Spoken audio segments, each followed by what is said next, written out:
Hello everyone, I've got a devotion today entitled Blind Faith. Now, have you ever had anyone describe your faith in God as blind faith? I think people might do that in the mistaken belief that any kind of faith in God we can't see and cannot definitely be based on evidence, and that's why they go on and label it as blind faith. They think it's all purely subjective, not based on any rational or observable evidence. Well, this is not true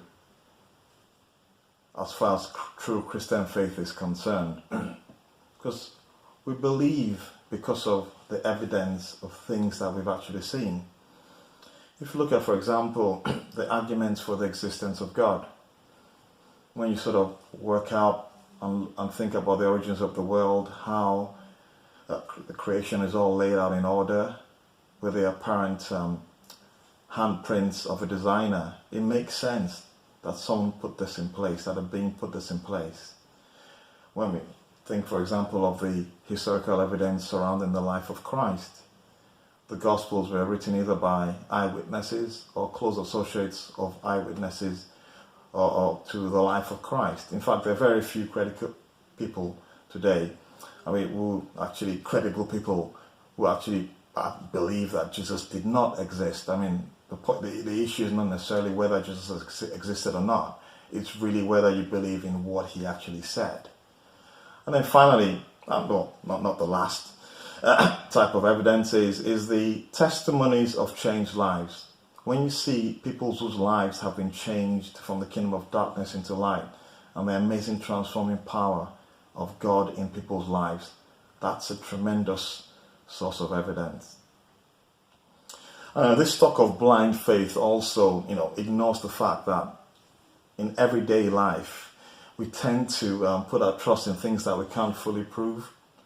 For example, whenever I get on a plane, maybe jetting off to your holidays when we're able to do so sometime in the future, you don't start checking the engines or the tires or the wings or checking whether the pilot's got his license, because you sort of trust that due to the regulations and the safety record of air travel, that all things working on your plane will take off on land without incident. When you're about to go onto the motorway, you usually have some kind of trust that other drivers will be fairly reasonable, even though that might not always be the case, and you can't prove that will be the case. I'm just going to read a verse from the Bible, from Hebrews 11, which is commonly called the chapter of faith. I'll read the first verse. It says from the King James, "Now faith is the substance of things hoped for, the evidence of things not seen." If you go on to read the rest of the chapter, it sort of details the lives of heroes of faith, people, men and women who've hung on to things and promises that God's given to them and believed against the odds that these things would come to pass and this promise that God's given them would take place. And some might wrongly label them as having blind faith. But when you examine, you understand that these people have an evidence of relationship with God.